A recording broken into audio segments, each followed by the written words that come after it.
नरेंद्र मोदी इस देश के लोकतंत्र को तबाह कर रहे हैं और उन्होंने इस देश के लोगों की शक्तियां छीनने में, लोकतंत्र की तार तार करने में कोई कसर नहीं छोड़ी है। लेकिन अगर उनसे 4 हाथ बढ़कर और भी मुस्तैदी से और भी प्रबलता से कोई ये काम उनका कर रहा है तो वो इस देश का चुनाव आयोग है।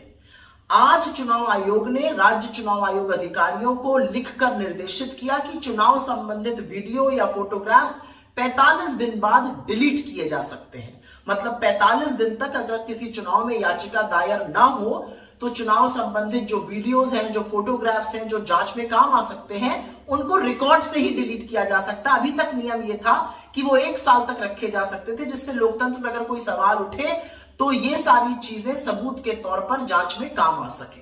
आपको याद ही होगा दिसंबर में कैसे आनन फानन में चुनाव आयोग और कानून मंत्रालय ने मिलकर आपसे एक बहुत बड़ी शक्ति छीनी थी। इन लोगों ने मिलकर चुनाव के नियम ही बदल दिए थे। इन्होंने मिलकर ये षड्यंत्र रचा, नए कानून बनाए जिसके तहत लोगों के पास चुनावी दस्तावेज, चुनावी वीडियोग्राफ्स, चुनावी फोटोग्राफ्स अब नहीं आ सकती हैं। और अब ये कानून बनाया गया जिससे रिकॉर्ड ही डिलीट किए जा रहे हैं। नरेंद्र मोदी इस देश के लोकतंत्र का जनाजा निकालने में कोई कसर नहीं छोड़ रहे हैं, पूरी बेशर्मी से, पूरी मुस्तैदी से निकाल रहे हैं। लेकिन अगर कोई उनसे 4 हाथ आगे बढ़कर इस पाप को कारगर कर रहा है तो वो इस देश का चुनाव आयोग है।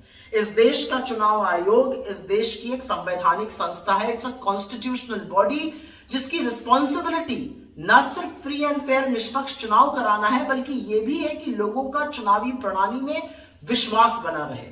इन दोनों कामों को चुनाव आयोग ने पूरी तरह से तिलांजलि दे दी है। अब यह अलग बात है कि मोदी जी का और चुनाव आयोग का नाम सुनकर मीडिया को तो साफ सूझ जाएगा, लेकिन यह आपके मताधिकार की बात है, यह आपके वोट के प्रभाव की बात है, आपके वोट के हक की बात है। मूक दर्शक मत बने रहिए, इसका विरोध करिए, हमारे साथ अपनी आवाज को मिलाइए, क्योंकि इस देश में अगर फ्री और फेयर इलेक्शन नहीं होंगे, अगर लोकतंत्र में लोगों से हर तरह की शक्ति चुनावों में छीन ली जाएगी तो लोकतंत्र होने का मतलब क्या है।